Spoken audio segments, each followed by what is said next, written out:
Canada just beat Venezuela on penalties, and oh my God, what a crazy game of football that we just witnessed in Arlington, Texas. Who knew that Canada-Venezuela would be an instant Copa America classic? Both Canada and Venezuela gave absolutely everything out on that pitch. This is one of the most intense games I've seen in a long time, and definitely the most intense and entertaining match at the Copa America so far. So Canadians and Venezuelans all around the world, please stand up and take a bow. There was an energy in that stadium from the Venezuelan fans and from the Venezuelan players themselves that I, quite frankly, have never seen before from the Venezuelan national team. And, you know, that's how this game started, with that type of energy. And it just looked like a really impossible task for the Canadians to try and get a result. You consider the form that Canada have been in. I mean, they've been shy in front of goal. They've been very mistake-ridden. And then it was Canada who got off to a brilliant start. Jacob Schaffelberg, my favorite Canadian player of all time, by the way, and we'll talk about him in a second. He makes a really sneaky run, gets on the end of a really nice short Jonathan David pass. Canada go up 1-0. And it was in that moment that I realized, oh, okay, Canada have woken up. They had 3, decent games at the Copa so far, but the way that they started this match reminded me a lot of prime Canada. The same Canada we saw 3 years ago take CONCACAF by storm. And I love the approach that Jesse Marsch had his players really start off this game, because Canada have to take the torch of CONCACAF and raise it high, because the USA and Mexico didn't make it in the knockout stages. And I'm so proud and I was so happy that Canada started the way they did, because when Canada are at their best, you see the performance that we saw today. They are relentless on their runs. They are lightning quick in transition. And the tempo is at such a high pace in all of the execution across the pitch, defensively and offensively, that it can be very overwhelming for their opponents. That's the Canada we saw today. And I frankly have not seen a Canada side with this energy literally since the World Cup qualifiers for 2022. So to see that was absolutely incredible, and I think it gives us a really nice sneak peek into what might be coming for Canada over the next 2 years. Now, unfortunately for Canada, though, as you saw throughout the rest of this match after they went up 1-0, their finishing ability has not been fixed. They are shy in front of goal. They created so many clear-cut opportunities after going up 1-0, and they were absorbing a lot of pressure from Venezuela. My boy Schaffelberg got on his high horse once again, out on that left wing, put in a perfect pass to Jonathan David, the guy you want it to fall to, and all they could muster was just a toe poke. It was so disappointing.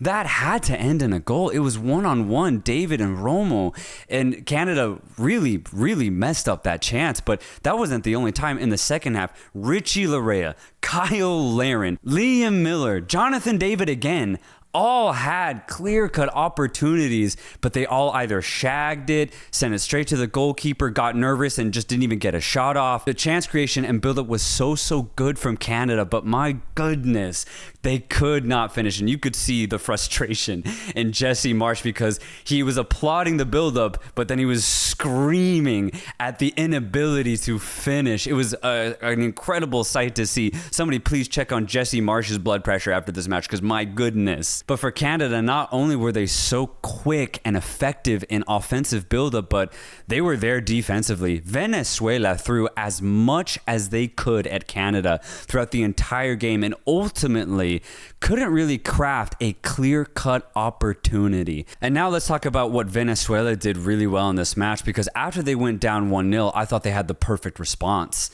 They started throwing a lot of numbers into the box. Aramburu trying to find Yangel Herrera. Soltero trying to find Salomon Rondon, all off the cross. Putting as many bodies to try and create as much chaos as possible in the box.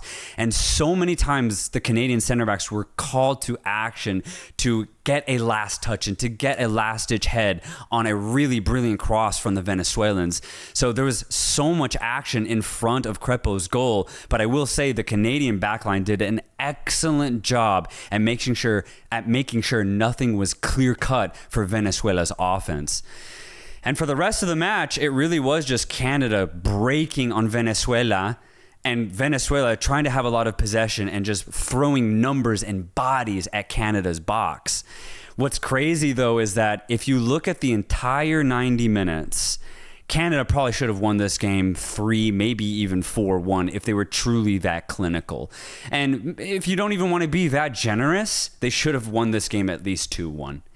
And that's where this game gets really emotional, because it was that energy, it was that emotion that got Venezuela ultimately back into this match. 64th minute, off of a corner kick, the ball is cleared. It finds Rondon one-on-one with Bombito. Rondon uses that IQ, creates separation with the body, and he sees Crepo, and he sees Crepo completely off his line. And what does Rondon do? Well, he puts it straight over the keeper. Absolute scenes in Dallas. And at that point, it was deserved. Venezuela were giving absolutely everything.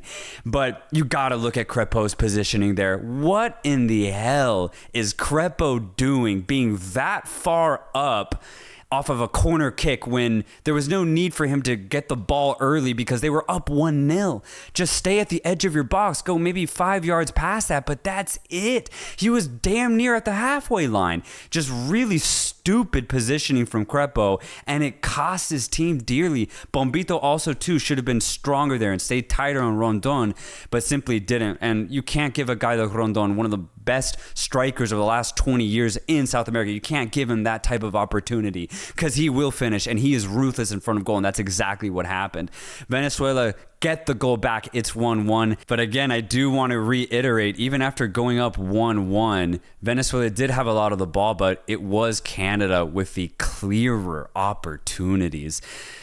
Venezuela, I will credit them for throwing as many bodies forward as they did, because I do think that allowed Canada to have a lot more space in transition, but it could have been so costly. But for Canada, they just couldn't finish. The game ends up going to penalties, and the penalty shootout was just as crazy as the 90 minutes of regulation, because every time Venezuela missed, so did the Canadians, except on the final shot where it really mattered. The 6th shot, Ismael Kone puts it away. Canada go through to the semifinals in their Copa America debut. And I took a massive breath after that ball finally went in, because my goodness, again, an instant classic, an absolute banger, one of the most crazy games we've seen at the Copa America. And I just can't believe it was Canada and Venezuela who gave us this beautiful gift. I love football, y'all. I really do. This was a wild match. And now what awaits Canada is a semi-final date with the reigning world champions and the reigning Copa America champions, Argentina. And for as much excitement as we saw today for Canada, and again, this was easily their best performance that I've seen from them in over 2 years. This is going to be really difficult. Canada, at the end of the day, I thought defended brilliantly, but throughout this entire tournament and for the last 2 years, Canada are very mistake prone. It was a really blatant mistake that gave Venezuela the goal to get back in this match. And there were other moments too, not just in this match, but throughout this Copa America, where Canada just make rash decisions defensively, end up getting heavily exposed, and it's those moments that end up costing them the game. Think back to the opening game of this tournament where they played Argentina. There was so many moments where, yes, Canada played good football and actually hurt Argentina off the break, but Argentina could have had 4 or 5 goals in that game. It's those type of holes that I think will be present against Argentina once again. I'm just hoping that Canada try to lock in, take the moment for what it is. This is a semifinal in their Copa America debut, and try to play a little bit tighter, play just as aggressive as they did today, and maybe, just maybe, they will be able to keep the game as tight as they can against Argentina. But ultimately, I think Argentina is just too good. Venezuela made so many mistakes today defensively, and it's why Canada were able to craft as many chances as they did. Argentina will not do that. Argentina, if anything, have one of the best defenses at this tournament. Sure, they're not clicking as we'd like them to offensively, but defensively, Argentina do not make any mistakes. So if you consider that fact, plus the idea that Canada are not finishing their chances, it's just not looking good for Canada to get any sort of upset against the reigning champions in Argentina. And just closing statements on Venezuela. Again, the energy was absolutely nuts. It was crazy. It made this game so emotional. It was brilliant to watch. And for Venezuela, the story has been all tournament long, this is a different Venezuela. They have a swagger about them that personally I have never seen before. They had that energy in this match. And if you consider it, they technically never lost a game at this Copa America. 3 wins in the group stage and then a penalty shootout loss against Canada. And, you know, this was a coin toss. Venezuela were so close to beating Canada in that shootout, but they ultimately just couldn't do it. Overall, this is an A-plus performance of a tournament for Venezuela. I think Fernando Batista, the coach, has done such a good job at instilling confidence in this team. There's true talent here.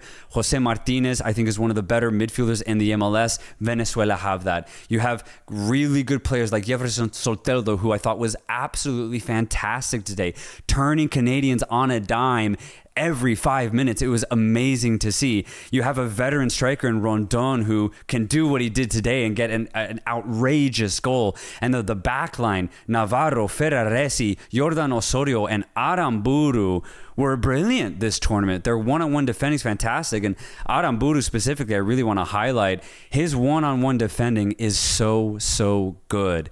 So if you consider all of that for Venezuela, there's so much to look forward to for the rest of World Cup qualification. And maybe, just maybe, we might see them at their first ever World Cup in 2 years' time. Either way, though, I want to say, lastly, again, congratulations to Canada. This is a massive win here.